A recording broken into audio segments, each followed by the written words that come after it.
Muy buenas tardes, bienvenidos a la tercera edición del Seminario Inspira. Es la primera que se realiza aquí en San José. ¿Cómo están? Así me gusta, porque es mala educación no responderle a los mayores. Buenas tardes, ¿cómo están? Bien, mal, pueden decir lo que quieran, les estoy haciendo una pregunta nada más. Yo soy Mr. Baru, soy el presentador, me van a tener que bancar toda la tarde, así que desde ya gracias por el aguante. Y bueno, quiero felicitar a la gente de la organización que ha hecho un trabajo impresionante. Lástima que lo embarraron al final cuando me eligieron a mí para presentar, pero bueno, vamos a hacer lo mejor posible. Cuando me hablaron del seminario Inspira, yo pensaba, ¿no? ¿Dónde está la inspiración? Para mí es como el Colorado Omar Gutiérrez, ¿no? Puede aparecer en cualquier momento. Pero también hay cosas, hay lugares y hay personas que nos inspiran, y un poco la idea de este seminario es juntarlas todas el mismo día. Por eso tenemos los invitados que vamos a tener y por eso estamos en este lugar maravilloso que es el Teatro Mació. Y queremos agradecerle también a las autoridades de la Intendencia y vamos a recibir ya a Juan Carlos Barreto, que es el director de Cultura de San José, que nos va a dar la bienvenida oficial y después vamos a comenzar con la primera de las conferencias. Así que Juan Carlos, por favor, te invitamos a pasar al escenario.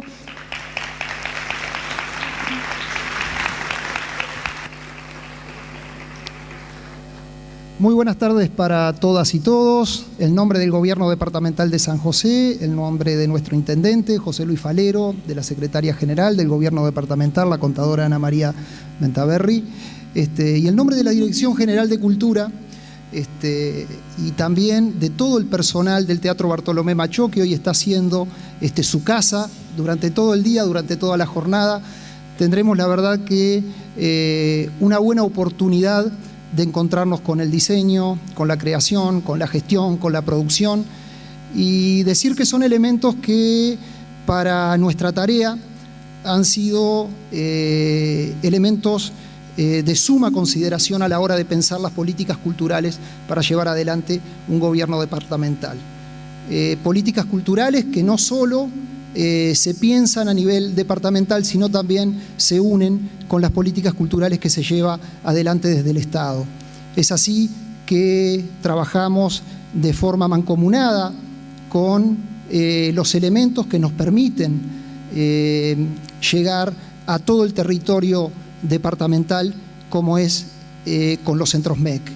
También trabajar mancomunadamente con distintas embajadas, con distintos centros e instituciones a nivel nacional y, por supuesto, el respeto enorme a cada una de las instituciones que generan acciones culturales en todos los puntos del departamento. Llámese así la gran labor que durante muchísimos años posicionaron a San José como uno de los lugares de mayor actividad cultural del país. Quiero referirme entonces al Museo Departamental de San José, a instituciones como la Sociedad Italiana, la Alianza Francesa, el Instituto Español, y hoy, ya más cercanos en el tiempo, a gente muy joven como el Espacio Cultural Ignacio Espino, que llevan adelante producciones y actividades con todos los componentes y los colectivos del departamento.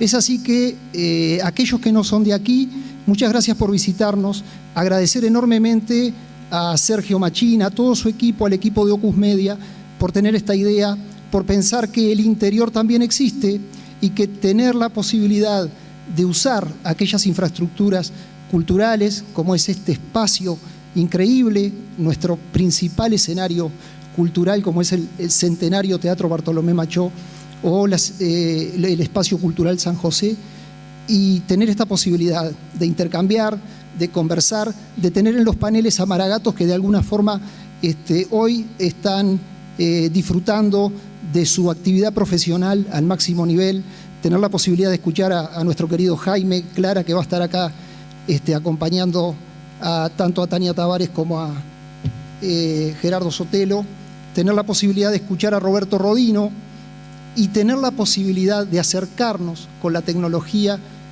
al centro de Europa, estar en Moscú y compartir a uno de esos tipos que gracias a su arte hoy está recorriendo el mundo, como es Michael Rocks. Así que a disfrutar de este día, a disfrutar de la jornada, y bueno, y ahora los voy a dejar con nuestro presentador y nuestro invitado especial que llega desde Argentina también. Así que muchísimas gracias, buen disfrute y a crear durante todo el día. Gracias.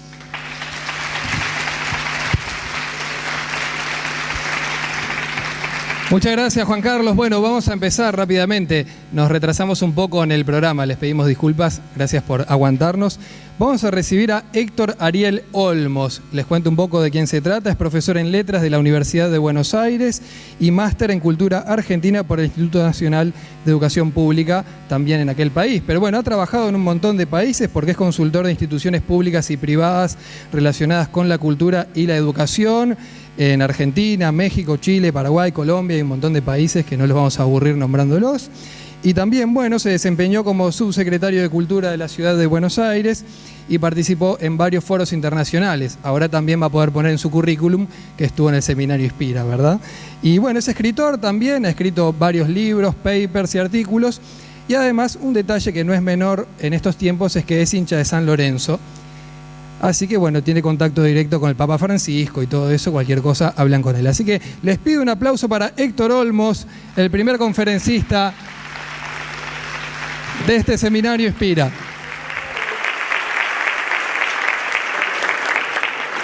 Bueno, buenas tardes. La verdad que es un gusto estar en este teatro. En San José ya tuve el gusto. 5 o 6 años. Juan Carlos tiene la fecha precisa, pero el teatro se estaba arreglando, se estaba refaccionando y no pude disfrutarlo. Ahora ya, desde ayer mismo empecé, lo vine a ver a Jorge Esmoris, que me divirtió muchísimo, y que muchas de las cosas, de las sátiras que hizo sobre la política uruguaya se pueden aplicar tranquilamente en la otra orilla. Así que vine en principio, teóricamente, a tratar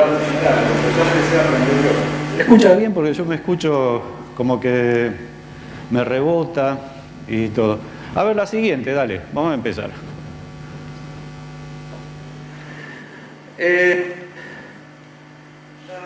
La titulé Política Cultural, Desarrollo e Inclusión. Y vamos a pensar sobre estas 3 nociones. Héctor, perdón que te interrumpa, si querés te paso el inalámbrico, ¿te parece? Y deshabilitamos ese, porque me dieron el mejor micrófono a mí, es una falta de respeto. Un atropello a la razón. Bueno, ahora va mejor, ¿no? Yo al menos me escucho. Bueno, empecemos con esto. Política cultural, desarrollo, inclusión social. Tarea enorme. Y por eso decimos, desalojemos de nuestra inteligencia la idea de la facilidad.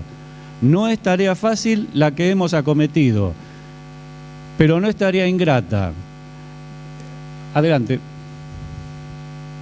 Luchar por un alto fin es el goce mayor que se ofrece a la perspectiva del hombre.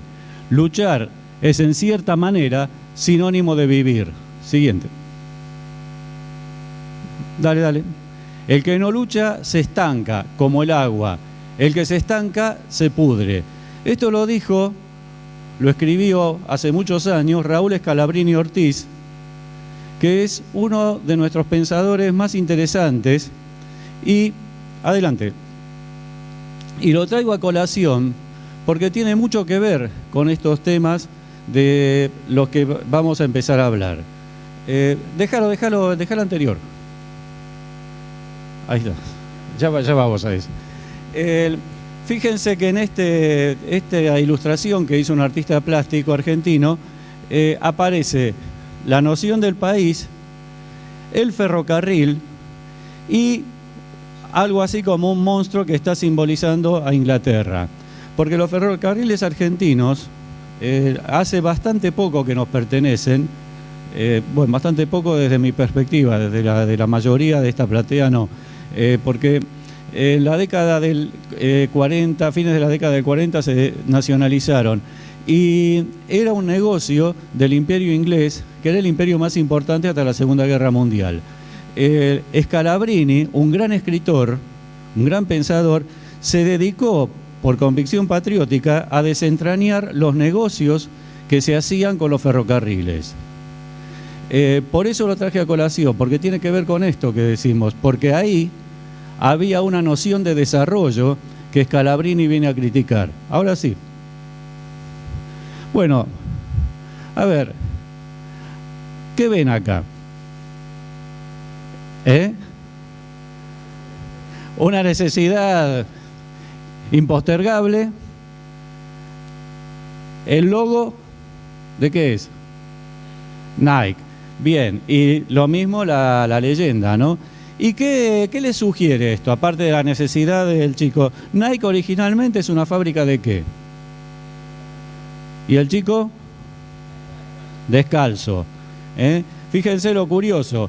Zapatillas hechas por los blancos, perro negro, perro blanco, chico afro. Hay evidentemente un contraste ahí entre cuál representaría el desarrollo y cuál el atraso en ese cuadro.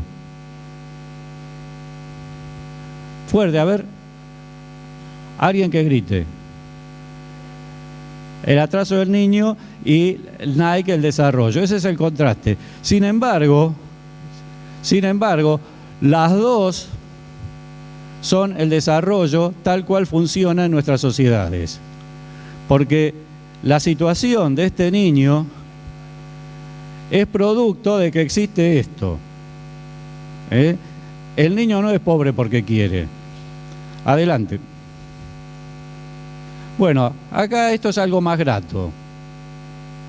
A ver si se dan cuenta de qué se trata. Hay tres fotos. Y yo no me animo a moverlo porque está puesto acá. ¿Alguien puede describirla, la foto, así a los que no ven? Sí. Del otro lado hay, pero ¿alguien la puede describir, la foto? Porque de paso la vamos interpretando. Sobre la izquierda, ¿qué se ve? Sí. A ver, esto es una manta. Acá hay una mujer, y acá hay dos que tienen la manta, porque la pantalla se parte, hay una mujer. Un cuarto, presten atención a esto, y acá, bueno, les cuento qué es la escena. Esto ocurre en un hospital en la Puna chilena, en Antofagasta, y se trata de un parto, se llama el parto de la diversidad, o el parto bicultural, etc. Es el hospital. Esta es la partera. Esta señora que está acá es la comadrona. Y están acomodándole, para el trabajo de parto, le están acomodando el bebé con la manta. Es una vieja técnica. No muestra el acto de parición, pero la mujer pare en este lugar, en su cuarto del hospital, que tiene, y pare sentada. ¿Ven que esta silla tiene para que el bebé baje? Porque entienden que es la forma más natural para producir el parto. Y acá lo que se ve es envuelto en el aguayo, el bebé, la parturienta, la madre, ¿no? Y la madre de la madre, o sea, la abuela del chico, que estaba en ese parto. Fíjense que uno de los problemas que tenían en esa zona era que las mujeres, había muchas muertes por parto, y no iban a atenderse en el hospital, hasta que llegó un director lúcido que incorporó las técnicas tradicionales a la asistencia del hospital y bajó notablemente la mortalidad infantil. Es más, no murieron más por partos. Es decir, porque incorporó las dos cosas. Si se puede, si va así, fenómeno, y si no, habrá que intervenirlo. Pero las mujeres y la comunidad entera recuperó la confianza en el hospital. Recuperó la confianza en el hospital. Entonces no solo se atendían por los partos, sino que después siguieron el régimen de salud, de atención de los bebés, de crecimiento, vacunaciones, etcétera, etcétera. O sea, mejoró notablemente la calidad de vida de la población. ¿Era un problema de salud? El resultado era la salud, pero era un problema cultural. Es decir, ¿de qué manera curamos? Ese no es un problema que lo resuelven solamente los médicos. Adelante. Bueno, ¿y acá qué es esto? Una represa. Una represa. ¿Es una muestra de cultura? Sí. ¿De cultura? ¿De qué? De avance. ¿Qué querés decir con avance? Progreso. Efectivamente, hay una idea de que se está controlando una fuerza de la naturaleza en beneficio propio. De hecho, el uso de las represas no es necesario exponerlo acá. Pero esta es la represa de Federación y implicó en la comunidad en que se instaló trasladar el pueblo. Ustedes lo deben saber porque Federación es vecino de Uruguay, ¿no? Esto es sobre el río Uruguay. Y el pueblo nuevo que se hizo tuvo que cambiar prácticamente su forma de vida, porque de ser un lugar arbolado, lleno de pájaros, con preponderancia de producción de madera, etcétera, pasó a ser un lugar sin árboles, desangelado, sin historia, y se salvaron porque descubrieron aguas termales. Entonces generaron otra forma de desarrollo distinto del que estaban teniendo, pero cuando bajan las aguas de la represa hay mucha gente que vuelve al lugar inundado a rescatar cosas de su vida. Bueno, adelante. Entonces, vamos a entrar a movernos dentro de lo que llamamos un circuito básico. ¿Cómo incide la cultura y la política cultural en los procesos de desarrollo? En principio, tenemos que pensar en un circuito que tiene que ver con un concepto de cultura. Y fíjense que estuve hablando, presenté 3 diapositivas, imágenes, que tienen que ver con la cultura, y en ninguna de estas aparecía el arte, la literatura, las esculturas, etc. Sin embargo, era cultura. ¿Por qué? Porque me estoy manejando con un concepto de cultura que es mucho más amplio que la gestión de artes y espectáculos, bibliotecas y patrimonio. Este concepto de cultura me va a permitir generar una política distinta que si me manejo con la vieja idea de la gestión del arte. Y bueno, y esto va a llevar a un determinado tipo de acción. Adelante. Entonces, nos movemos en un registro antropológico que habla de la forma de vida de las comunidades y un registro estético que establece diferencias respecto de los consumos culturales y los consumos de arte y la producción. Adelante.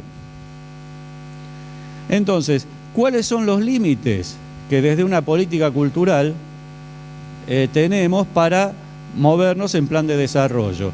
Y justamente la visión de la cultura en que se basa esa política cultural. ¿Qué priorizamos? ¿Qué destinatarios elegimos? ¿Qué territorios? ¿Qué contenidos? La gestión de la cultura va a ser solamente de artes y espectáculos o vamos a ver cómo vive la gente y trabajar en función de eso. ¿A quién elegimos como destinatarios? ¿A los jóvenes? ¿A los adultos mayores? ¿A los niños? ¿A toda la comunidad? ¿Y la vamos a hacer en el centro, en este teatro magnífico, o nos vamos a ampliar a los barrios? Y vamos a hacer lazos con otras intendencias, etcétera. Adelante. Y de cultura hacia afuera, es decir, justamente, ¿cuánto dinero tenemos para gestionar? ¿Qué posibilidad tenemos de ejecutar ese presupuesto? ¿Cuántas instituciones, equipamientos, etcétera, etcétera, etcétera? Capacidad de movilización de la comunidad. Es decir, que un viernes a las 2 de la tarde tengamos una sala llena en este lugar para tratar estos temas, habla de una capacidad de movilización.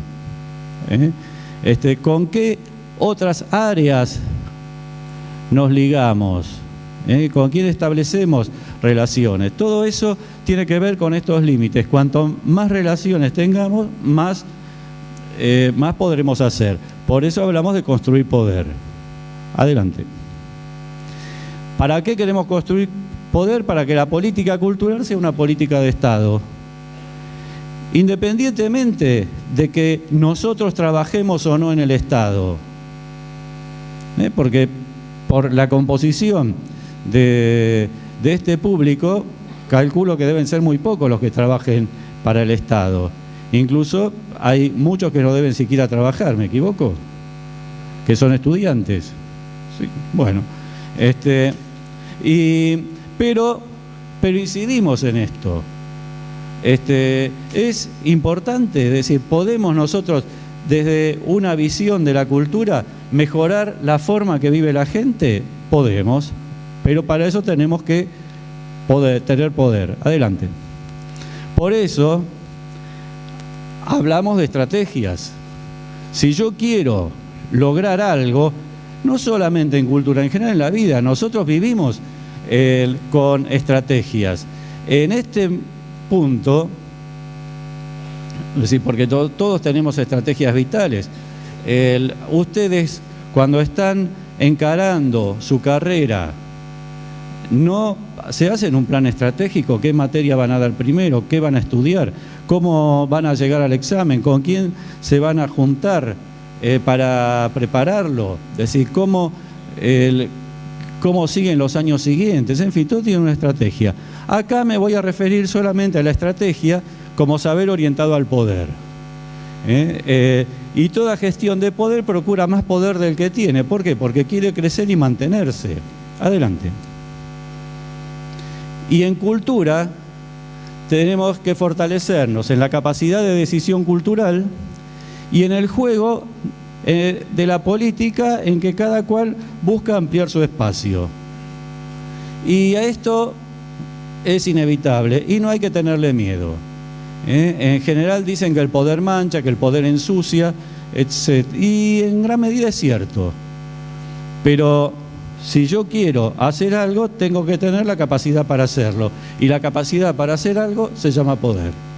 Es decir, no por esto me tengo que corromper y no por esto tengo que ser una persona indigna. Y no por esto debo dejar de mirar a la cara a mi familia, a mis amigos y a la gente que quiero si ejerzo un cargo de poder. Nadie me obliga a ser deshonesto. Digo esto porque muy a menudo a la gente que está en política se le endilgan todas las lacras que tiene una sociedad. Y hay políticos que merecen que se le achaquen todas esas cosas y otros que trabajan honestamente. Adelante. Tenemos que pensar en un marco de diversidad. A ver, San José es un lugar, una zona diversa culturalmente o es monocultural, o sea que lo único que hay es hay una cultura única. ¿Qué les parece? Diversa, ¿no? Es decir, yo no conozco prácticamente ninguna comunidad que sea monocultural, salvo comunidades aborígenes que estén metidas en medio del monte. Esas sí las conozco algunas, pero en centros urbanos, ninguno.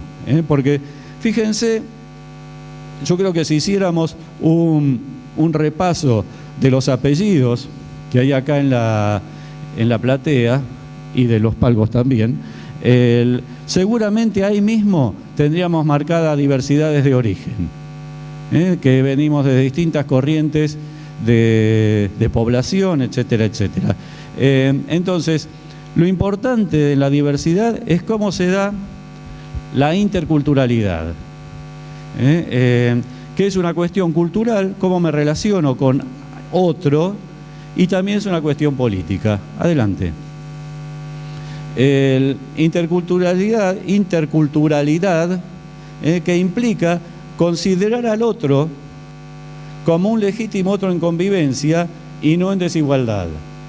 Esto se enuncia fácil, pero es bastante difícil de llevar adelante. Fíjense que rápidamente, cuando nos puede salir el estigmatizar al que es distinto, porque estamos enojados o por lo que sea, cuando decimos negro o cosas peores todavía, ¿no? Entonces, contexto de interculturalidad y también lo que llamamos la poscolonialidad. Adelante. Que implica reconocer que el colonialismo no terminó con la independencia. En todos nuestros países, cuando digo nuestros me refiero a América Latina, los demás son otros. En todos nuestros países estamos celebrando bicentenarios varios, ¿no? Acá, ¿cuándo lo celebraron? 2011, nosotros en el 2010, pero más o menos andamos por ahí. Ahora, la independencia, el bicentenario implica que ahí ya logramos la independencia, y no, empezamos a sacudirnos un yugo, pero nos cayeron otros, ya no con ocupaciones de territorios, sino a través de dependencia económica, de dependencia cultural, etcétera. Esto que llamamos colonialismo. Adelante. Adelante. Y justamente, no sé si alcanzan a verlo, pero hay un señor, un pensador argentino que se llamaba Arturo Jauretche, que decía que el grave problema que teníamos en nuestras élites, nuestras clases dominantes, es la colonización pedagógica y que influye sobre toda la sociedad, que no es solo escolar, no es solo lo que nos enseñan en la escuela, y eso también es, sino que es el proceso a través del cual los intelectuales, los que se creen los más inteligentes de todo, y también la gente común de un país acepta como válidas premisas que no solo poco o nada tienen que ver con su realidad concreta, sino que atentan contra la posibilidad de desarrollo autónomo del país. Lo bajo a lo nuestro. Es decir, una premisa es un pensamiento, un concepto que no se discute, porque ya es válido. Es la premisa a partir de la cual yo hago algo. Ahora, si yo parto de una premisa equivocada, voy a llegar a conclusiones equivocadas. Si yo parto de la premisa que los latinoamericanos somos inferiores a los europeos, ya después llego a cualquier lado. Entonces voy a creer que siempre ellos van a ser más inteligentes, que van a producir mejores artistas, mejores pensadores. Acá había gente en nuestros países que decía que la América Latina no tiene filosofía. ¿Por qué no tiene filosofía? Porque no produjo filósofos como los grandes filósofos europeos. No, pero eso no quiere decir que no tuviéramos pensamiento. Y los grandes filósofos europeos analizan la realidad europea y de ahí sacan conclusiones que pretenden aplicarse a todo el mundo. Y algunas sirven y otras no sirven. Y pensemos en economía. En estos momentos que los europeos están tratando de condenar a Rusia porque no hace lo que ellos quieren, por el tema de Ucrania, etcétera. No voy a sintetizar esto porque es muy complicado, pero le traban un embargo a Rusia. Entonces Rusia dice, sí, bueno, yo no les compro más productos agrícolas. Y los productos que no les compro a ustedes se los voy a comprar a Argentina, a Brasil, a Uruguay, a Nicaragua no, porque no produce casi nada, pero a Colombia, etcétera, etcétera. Y entonces los europeos dicen, tratan de corrernos con la idea de que eso sería una deslealtad. Es decir, ¿por qué nosotros vamos a condenar a los rusos, vamos a aislar a los rusos, vamos a perder la posibilidad de negocios por algo que ellos hacen sin siquiera consultarnos? ¿Por qué el problema de ellos es nuestro problema? En realidad el problema de ellos es nuestra solución, si lo pensamos un poco más fríamente, ¿no? Adelante. Adelante. Seguí. Bueno, dice Jauretche, es frecuente el error de oponer la política realista a la política idealista. Error que proviene de confundir al político practicón con el realista. Hoy en Argentina el practicón lo llamamos puntero, rosquero o cosa por el estilo, ¿no? Pero fíjense cómo lo considera. El practicón es un simple colector de votos o de fuerzas materiales. ¿Cómo llamarían a un tipo así ustedes? A este que ¿cómo? Un chanta, bueno, político chanta. Adelante. Y fíjense lo que dice. El realismo consiste en la correcta interpretación de la realidad, y la realidad es un complejo que se compone de ideal y de cosas prácticas. Es muy interesante porque siempre nos quieren vender que la realidad es una y que se demuestra de una determinada manera, y en realidad la realidad está determinada fuertemente por un componente ideal, así que juega todo el tiempo. En realidad hay lecturas de la realidad. Adelante. Una política realista la realidad está constituida de fines y medios, antecedentes y consecuentes, causas y concausas, o sea, causas agregadas. O sea, las cosas no son una foto fija, sino que todos los componentes de esa foto están ahí por algo. Porque llegaron buscando unos fines a través de unos medios, porque son consecuencias de unos antecedentes y hay una razón por la que se encuentran. Adelante. Y fíjense, esto lo dice otro pensador, que es Rodolfo Kusch, que dice: es necesario descubrir nuestra propia ecología cultural, pensarnos desde lo particular y no desde las universalidades. Y él dice que la cultura es una estrategia para vivir. Si consideramos que la cultura es la manera en que el hombre dialoga, o una comunidad dialoga con el universo, tiene que ver con la forma en que nos instalamos en un determinado lugar, efectivamente, la cultura me permite desarrollar determinadas estrategias para llevar adelante mi vida. Adelante. Y entonces, y nos vamos... Dice, la tecnología nunca es algo autónomo, sino que depende de la cultura que la genera. Fíjense que nosotros estamos atravesados por la tecnología. Sin ir más lejos, creo que ninguno, ya acá veo cámaras, celulares, seguro que debe haber tablets en algún lugar, hay teléfonos, relojes, etcétera. Todo eso es tecnología. Y dice, la tecnología no es autónomo, y no, porque es esta cultura la que generó esa tecnología, que está atravesada por esa tecnología y que influye sobre nuestra forma de vida. Entonces la tecnología depende de la cultura que la genera.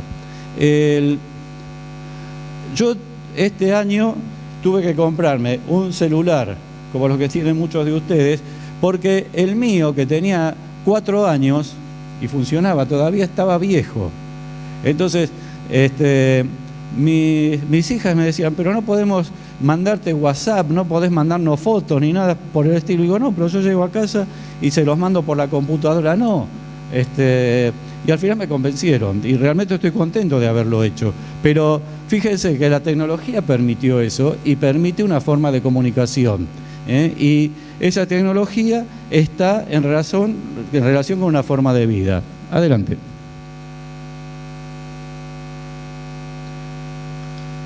Y entonces, y esta es la consecuencia, si la cultura es una estrategia para vivir en un lugar y en un tiempo determinado, también es política. Está influenciada por la política. Sí. Entonces, acá empezamos a reunir esto que cultura, desarrollo, política, y pensemos, una gestión cultural o una política cultural, o sea, pensada como estrategia de vida, tiene un área de gestión tradicional, que es esta de artes, espectáculos, patrimonio, literatura. Adelante.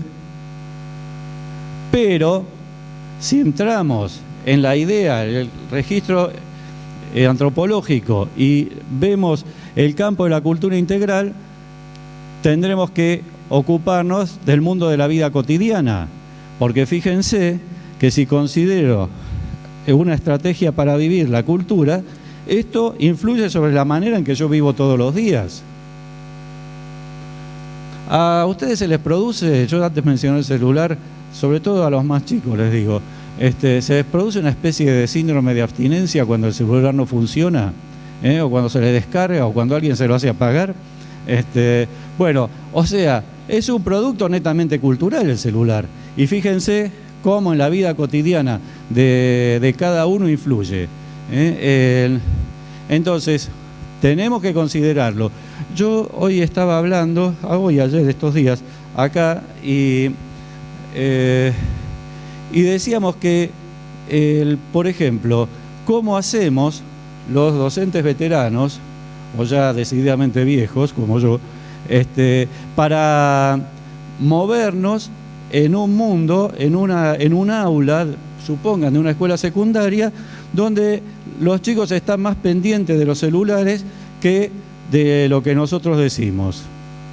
Entonces, yo he visto estrategias distintas, se los prohíben, con el síndrome de abstinencia que hablábamos recién, y con la resistencia, porque dice, apáguenlo, todos fingen que lo apagan y le bajan el sonido nada más, pero están así de reojo mirándolo. Entonces, habrá que pensar una estrategia para vivir, para que eso funcione en favor del mutuo aprendizaje.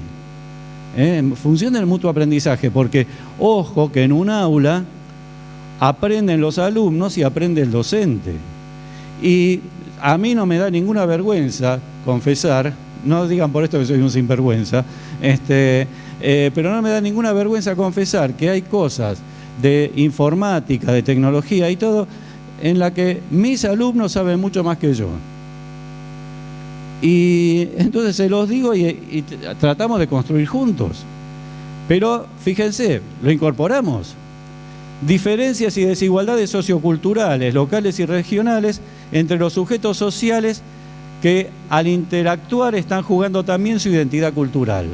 Es más o menos lo que dije recién, pero puesto en un poco más difícil, porque así me la doy de inteligente, ¿no? Adelante.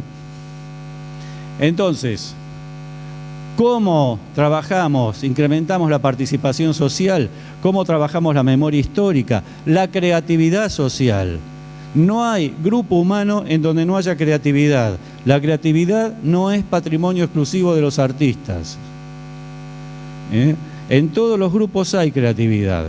Entonces, hay que saber buscarla. Fíjense, el presentador, Baru, dijo que yo estoy acá con la bendición de Francisco. Y decir, ¿por qué? Porque soy cuervo, soy de San Lorenzo, los campeones de América, el equipo más glorioso de la historia, etcétera, etcétera, etcétera. De aquel lado del Río de la Plata, no me meto de acá, ¿no? Bueno, la hinchada de San Lorenzo se caracteriza por ser muy creativa. Incluso ese canto de Brasil, Decime que se siente, en el Mundial, salió de la hinchada de San Lorenzo. No adaptado a Brasil, sino que allá se cantó así. Pero bueno, es un ejemplo que creatividad hay en todas partes. Adelante. Y si no, que me digan, pregúntenle a las madres, digan acá las que son madres, que llegan hasta fin de mes con el sueldo, dándole de comer a toda la familia y sin aburrirlos con la comida. Eso es creatividad, ¿Qué buscamos con una política cultural? Satisfacer las necesidades y aspiraciones culturales, simbólicas y expresivas de la sociedad en sus distintos niveles y modalidades. Yo tengo que tener claro que todo sector social produce, genera, vive cultura. En algunos casos se expresará de una forma, en otros de otra, pero todos tienen estas necesidades. A veces no las reclaman directamente, pero están. Adelante. Bueno, fíjense, la propia política y sus formas de gestión dependen de la cultura del pueblo en que se realizan. No todos, vean, en la política buscamos objetivos similares en todas partes, ¿no? Supongan tener poder para realizar un proyecto determinado. Ahora, es distinto cómo se maneja la política en Uruguay y cómo se maneja en Argentina. Y absolutamente diferente de cómo se hace acá y cómo se hace, supongan, en Inglaterra, donde hay una monarquía constitucional y hay un tironeo. Nosotros esa problemática, si no conocemos la cultura del pueblo, no la entendemos. Entonces nosotros desde acá decimos, ¿por qué no se sacan de encima a esa clase parásita que lo único que hace es gastar guita, etcétera, etcétera, etcétera, y son bastante lamentables? Ahora, para ellos, para los ingleses, tiene un poder, un valor simbólico que nosotros no lo captamos, ¿no? Por eso la política depende de la cultura del pueblo en que se realiza. Adelante. Bueno, hablamos de incorporar lo cotidiano. Lo creativo. Fíjense, la acción creativa incluye la predisposición al cambio cultural y al hecho de abrir los modelos. Vocación de encuentro y diálogo cultural. O sea, dijimos antes, aceptar al otro, pero también estar dispuesto a cambiar uno. Porque yo digo, sí, acepto al otro, está todo bien, pero yo no me muevo de donde estoy. En realidad estamos en un momento en que se cambian los modelos, se cambian los paradigmas. ¿Escucharon eso, no? El cambio de paradigma, bueno, de eso se trata. El paradigma es un complejo cultural, ideológico, científico, un tamiz para ver el mundo. Eso está en crisis y eso se cambia. Adelante. Y fíjense, esto es de ustedes. ¿Quién es? ¿Quién dibujó eso? Más fuerte. Torres García. Alguien que hace mucho tiempo se animó a romper los paradigmas. Y fíjense que sigue siendo un modelo para nosotros. ¿Por qué el sur tiene que estar abajo? ¿Por qué no puede estar arriba? ¿Por qué el norte está arriba y el sur abajo? Exactamente, porque los europeos lo hicieron de esa manera, porque los que detentaron el poder en el mundo lo dibujaron de ese modo, y entonces está el prestigio de lo que está arriba y el desprestigio de lo que está abajo. La historia la escribieron siempre los que ganaron. Pero también, como dice la canción, pero también hay otra historia. O sea, eso quiere decir que hay otra historia, dice exactamente la canción, ¿no? Y de hecho esto implica que hay otras formas de ver el mundo. Y la nuestra está más ligada a esta porque la otra nos perjudicó totalmente. Es decir, ver el mundo como nos dijeron en el norte que hay que verlo, nos trajo a esta situación de subdesarrollo, inferioridad, dependencia, etcétera. Fíjense, nosotros tenemos un problema gravísimo en Argentina porque un juez decrépito de un municipio se le ocurrió decir que teníamos que pagarle a gente que no tenemos que pagarle y le impide cobrar a aquellos a los cuales nosotros le pagamos. ¿Por qué? Bueno, por esta relación de poder. Es decir, ese juez ya tendría que estar jubilado o viendo crecer el pasto desde abajo. Fue muy duro eso, ¿no? Pero digamos que por lo menos retirado. Y sin embargo nos sigue haciendo daño. ¿Por qué? Porque aplicamos este esquema todo el tiempo. Nos dicen a alguien que nos quedamos afuera del mundo, ¿no? Porque en realidad el mundo, ¿cuál es? Europa y Estados Unidos. ¿Y qué pasa con África, con Asia, con el resto de América? Sí, damos vuelta, cambiamos el paradigma, cambiamos la forma de ver. En ese sentido, yo discrepo con lo que decía don Mario Benedetti de que el sur también existe. Es decir, no, ¿a quién hay que decirle que el sur también existe? El sur somos nosotros. Lamentablemente podemos decir que hay ciertas mentalidades del norte que también existen. Adelante. Y acá me voy a detener en esto. Esto se los digo en difícil y después lo traduzco. El detonante y el sentido de todo proceso de desarrollo está en el sustrato simbólico del grupo en cuestión o de los grupos que interactúan en el seno de las sociedades complejas. Esto es, sustrato simbólico, horizonte simbólico, quiere decir que, ¿qué le sugiere esa construcción? Sustrato simbólico. ¿Qué es el sustrato? La tierra sobre lo que nos basamos, ¿no? Pero acá fíjense que el adjetivo simbólico. Entonces los símbolos son aquellas representaciones que nos mueven, que forman nuestra imaginación y nuestros valores. Entonces, si el desarrollo no contempla esos valores, ese sustrato simbólico, el plan va a fracasar, porque solamente es posible un desarrollo pleno si están contempladas todas las aspiraciones del grupo y no solamente el desarrollo económico. Adelante. Decimos que sin horizonte simbólico no habrá desarrollo válido. Fíjense que todo desarrollo... Adelante, a ver si... Bueno, tiene muy claro su horizonte simbólico. Esta calle es una de las calles principales de una ciudad del norte de la Argentina que se llama Humahuaca. Y este señor está vestido de diablo porque... muchas gracias. Porque es el carnaval. Entonces, ¿qué está haciendo? Está invitando, ven que con la colita señala la casa, está invitando a tomar algo al ingenuo que se anime a entrar.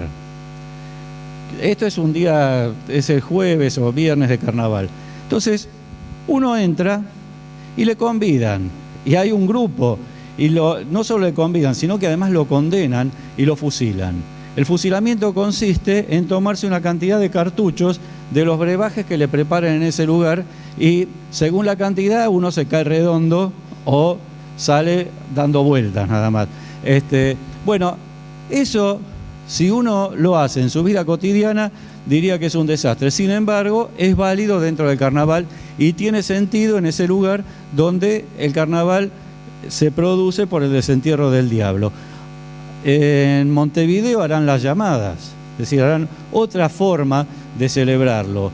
Pero si yo no lo tengo en cuenta, eso, el carnaval y muchas otras cosas, el desarrollo va a renguear. Adelante. Y decimos que sin creatividad no hay desarrollo. Bueno, a ver si se alcanza a leer. Protestas. Andalgalá es una zona andina nuestra en donde hubo una comunidad movilizada contra la minería a cielo abierto. Sí.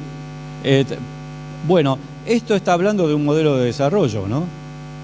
Acá en la foto y acá en Uruguay, en Argentina y en otros lugares del mundo donde la explotación minera Esto es Andalgalá, es Catamarca, una zona de Catamarca, La Rioja, en el límite de las dos. Pasa en San Juan, en varias provincias. Hay comunidades que lograron, estos fracasaron, les fue mal, los reprimieron mal, porque incluso le vendieron a la compañía el territorio con el pueblo adentro. Tanto no llegaron. Bueno, espero que no lleguen. Y la excusa es siempre la misma. Bueno, se contamina el ambiente, pero se da trabajo. Se da trabajo. Trabajo a gente que va a sufrir una cantidad de enfermedades producto de ese trabajo. Así que va a bajar su expectativa de vida. Eso sí, mientras viva, va a ganar más o menos bien o decentemente. Pero, claro, en vez de vivir 40 años, va a vivir 10, ¿no?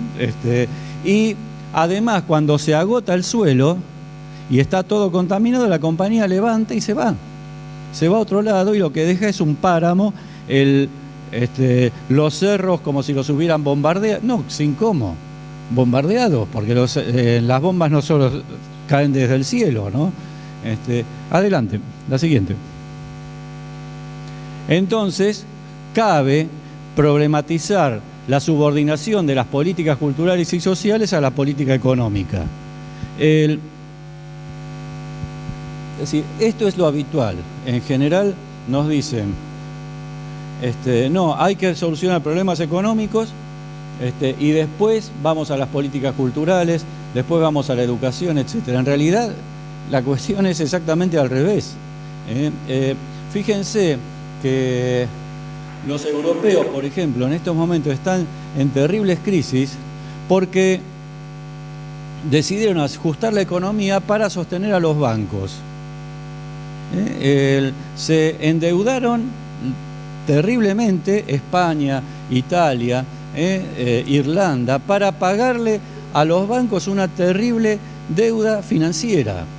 O sea, que en realidad esa deuda financiera es plata que se mueve con una tecla en las computadoras, no es que van... ¿Cómo?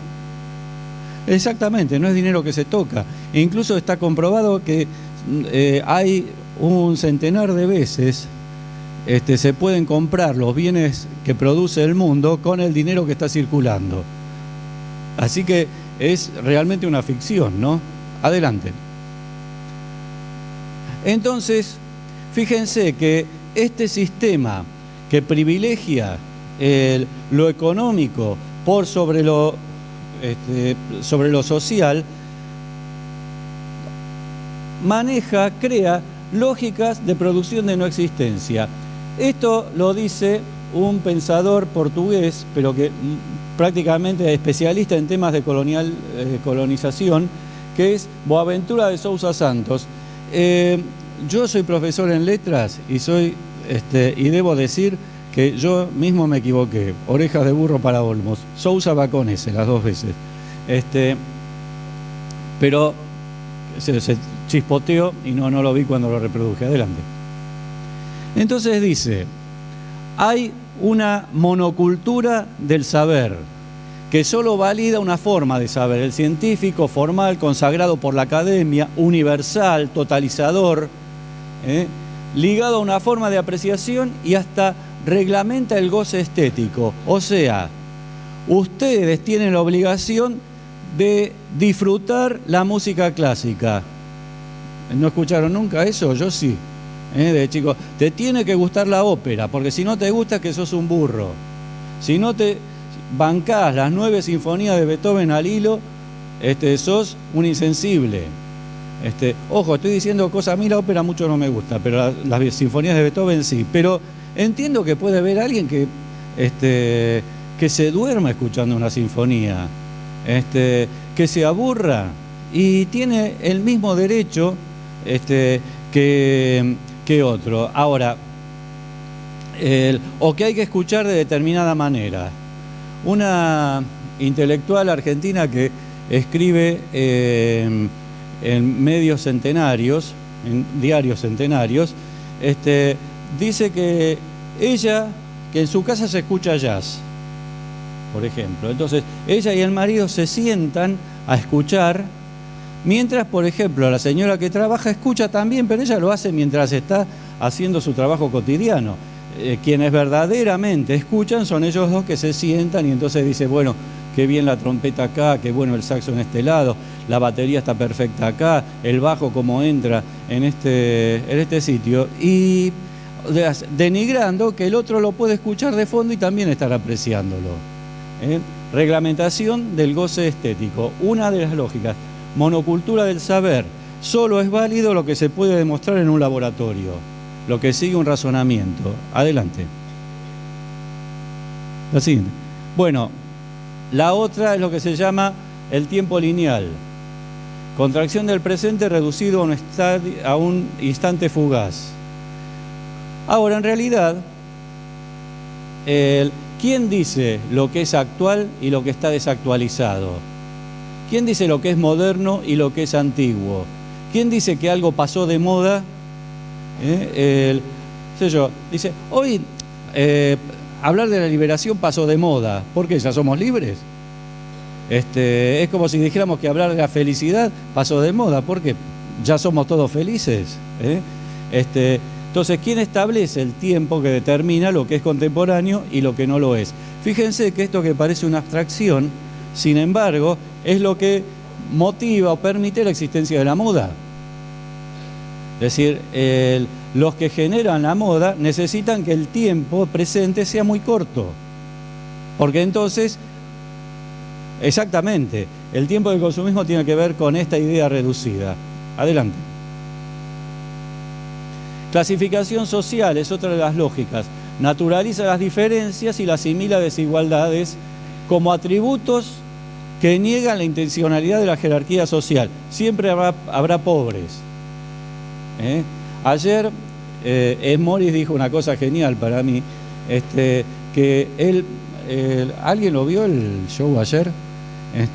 Bueno, él se presenta como un candidato a presidente, ¿no? Entonces, dice que está comprobado a lo largo de la historia que hay ricos y hay pobres. Entonces, el contacto entre unos y otros genera conflictos.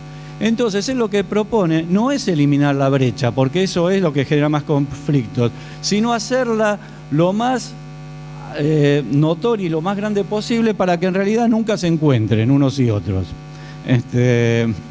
Eso, que esa era una humorada de Morris, sin embargo, a veces parecería que es lo que hacen los ricos, generando cada vez más desigualdad y aislándose de la sociedad, ¿no?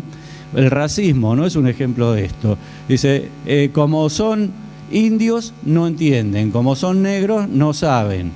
Y en realidad, si están en una posición subordinada, es porque la sociedad ha generado esa posición, ¿no? Adelante. Y la lógica productivista, como el crecimiento económico es el objetivo racional incuestionable y se invisibilizan otras formas de producción. Fíjense, la provincia de Tucumán, en Argentina, está en el noroeste. Hay Tucumán, Salta, Jujuy, es la cara del noroeste de la Argentina, o sea, sería acá en el mapa. Tucumán es la tierra donde nació Mercedes Sosa, etc. Y hay una parte que se llaman los Valles Calchaquíes, porque es una de este grupo aborigen, y hay unas ruinas, un cementerio de indios llamados Quilmes. Bueno, ellos viven, es una comunidad, es en la zona de Maicha del Valle. Ellos viven bien de acuerdo a sus propios valores, ¿no? Tienen sus ovejas, sus cosechas, producen sus artesanías, etcétera, y sus ritos a la tierra. Bueno, un señor quiso poner un hotel de 4 o 5 estrellas con vista a las ruinas y al cementerio. Y la comunidad se encabritó y le prohibieron hacerlo. Bueno, esto me lo contaba una alumna en una universidad de Buenos Aires. Y me dice, pero fíjese, dice, si uno quiere ir y parar ahí, no tiene dónde. Es decir, a no ser que consiga que alguien lo aloje en la casa, pero no tiene dónde parar. Y digo, bueno, ¿y por qué tienen que parar ahí? Dice, bueno, pero ¿cómo fomentan el turismo? Y si ellos no quieren tener turismo, ¿por qué tienen que tenerlo? Es decir, ¿por qué a ellos les parece más importante vivir como viven que poner un hotel de 5 estrellas que les va a producir una cantidad de problemas? Eso sí, les va a traer más dinero, pero no es ese el valor. Otra vez, el crecimiento económico no es el único objetivo, porque puede haber otros. Adelante.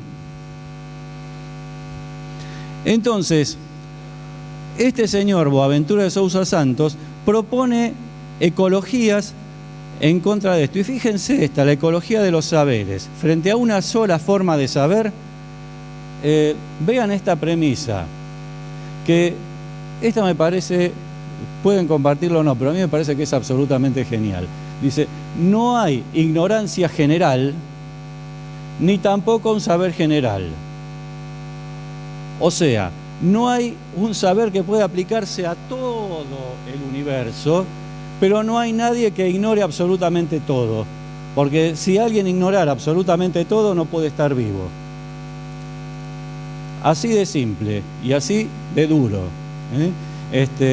Pero esto va porque a veces uno que ha llegado a determinados niveles de estudio dentro de una sociedad piensa que su saber es universal y no lo es. Yo, por suerte, Baru no leyó mi currículum ni nada, pero llegué más o menos a los grados más altos de formación que hay dentro de una sociedad como la nuestra. Y les aseguro que he estado en comunidades de mi país, en estos pueblos donde mi conocimiento es absolutamente inútil. Y que a lo mejor alguien que no ha ido a la escuela en esos lugares tiene saberes mucho más valiosos para vivir en ese espacio que el mío. Porque no hay ignorancia general ni hay saber general. La injusticia social se corresponde con una injusticia en el conocimiento. Entonces propone reconocer y valorar todos los saberes, sin desvalorizar lo científico, ¿no? Adelante, la siguiente. Bueno, esto tiene con esa naturalización de las diferencias. Las diferencias no tienen por qué implicar desigualdades. Podemos ser diferentes, diversos y a la vez ser iguales. Y esto va a enriquecer la vida social. Sí, la siguiente. Y respecto al desarrollo, valorizar los sistemas alternativos de producción. O sea, seguimos, la siguiente. Y acá les doy un ejemplo de un programa en el cual estamos trabajando, que es nuestros alimentos tradicionales. Acá se trata de desarrollar en comunidades agrarias de distintos lugares del país la vuelta a los alimentos tradicionales. ¿Por qué? Porque los alimentos tradicionales suponen que hay que producir los ingredientes para esos alimentos. Y esos alimentos tradicionales de un lugar tienen ingredientes que se producen en ese lugar. Parece un juego de palabras lo que estoy haciendo, pero es decir, yo puedo comer chipá en Paraguay o en el litoral argentino porque en ese lugar se produce mandioca y con la mandioca se hace harina, etcétera, etcétera. Entonces, el lugar es apto, entonces produzcamos mandioca y mantengamos el chipá. Sí, entonces, eso por un lado. Entonces favorece la erradicación de la gente en comunidades donde, por no tener cómo vivir, la gente se va a los arrabales de las ciudades y forma villas miserias y otras cosas. ¿Lo llaman así usted o cantegriles lo llaman acá? ¿Cómo? Cantegriles. Por otra parte, el alimento tradicional es sin duda mejor que el fast food. Así que a la salud también le hace bien. Entonces, nosotros para desarrollar este programa integramos acciones entre los ministerios de Desarrollo Social y de Cultura. Es decir, pero fíjense que es una visión amplia de cultura la que me permite incidir en el desarrollo. El alimento tradicional contribuye finalmente a la identidad de la comunidad. Adelante. Entonces, una política cultural bien planteada tendría que apuntar a mejorar las condiciones de vida de una comunidad. Es decir, a través del arte se consigue, pero también a través de todas estas actividades que estoy sugiriendo. Sí. Adelante. Bueno, el arte tiende a reflejar lo que pasa en la sociedad, a dar respuesta, a establecer un diálogo. Ernesto de la Cárcova, en épocas de crisis y de miseria, hizo este cuadro, fines del siglo XIX, sin pan y sin trabajo, ¿no? ¿Se lo ve bien el cuadro? Bueno, la siguiente. Este es un detalle, adelante, la siguiente, de este otro, que se ve más chico, pero está completo, que justamente es Con pan y con trabajo, que es una respuesta al otro cuadro, hecha 50 años después por Roberto Santoro, en donde también hay una actitud política en el artista que escribe esto. Como ven, el ama de casa está enlutada porque se ha muerto Evita. Esto es de esa época. Tiene una pertenencia política que él no la discute. Pero fíjense, la mesa tiene pan, los chicos estudian, los padres trabajan, hay fábricas en el fondo, etcétera, etcétera. O sea que siempre la producción artística acompaña de alguna manera los procesos sociales, para apoyarlos, para criticarlos, etcétera. Hace 15 días, 2 semanas justas, porque fue un viernes, estuve escuchando a uno de los poetas más viejos de la Argentina, Edgar Morisoli, de una provincia de La Pampa, que la provincia sufrió una tragedia, y es que la provincia vecina de Mendoza le desvió el río Atuel, que alimentaba el sector oeste de la provincia de La Pampa. ¿Y qué pasó? Se desertificó. El oeste pampeano es un desierto y hay una lucha continua. Entonces, ¿cómo respondieron los artistas a esta tragedia? Produjeron un movimiento que se llama aún Cancionero de los Ríos, y a lo largo del tiempo se va incrementando. Empezaron con 10 o 12 canciones y ahora llevan más de 100 producciones, a las cuales se sumaron artistas plásticos, poetas, etc. Quiero decir con esto que hay una relación estrecha entre la cultura, el arte, los procesos de desarrollo y la inclusión social. De acuerdo al concepto, adelante, de acuerdo al concepto que manejemos, vamos a favorecer la inclusión o vamos a jugar en contra, ampliar esta brecha, como decía Smoris ayer, o cerrarla. El desarrollo que no tiene en cuenta los valores humanos opera en contra. El desarrollo que no tiene en cuenta los valores humanos vuelve a la fotografía del chiquito orinando en la pared ante el cartel de Nike. El desarrollo que tiene en cuenta los valores humanos genera paz, trabajo y armonía. En fin, genera integración social, genera inclusión. La siguiente, por favor. Bueno, y cierro con esta imagen que no tiene nada que ver con lo que estoy diciendo, pero que esta es la Galería Güemes. en Buenos Aires. Y la traigo porque estamos, y ustedes inmediatamente en los días que siguen, van a tener en la Feria del Libro. Este año se cumplen los 100 años de Julio Cortázar, uno de nuestros mayores escritores, y Cortázar era un amante de los pasajes, de las galerías, y tiene un cuento en donde el personaje central entra en la Galería Güemes y sale a una Galería Vivian en París. Y entra en la Vivian y sale a la Galería Güemes. Está con un pie en dos mundos, porque Cortázar siempre trabajaba con estas realidades paralelas o que se dan conjuntamente, en la cual algunos se dan cuenta y otros no. Cortázar fue un hombre que se atrevió a dar vuelta a los paradigmas, como hizo Torres García en ese mapa.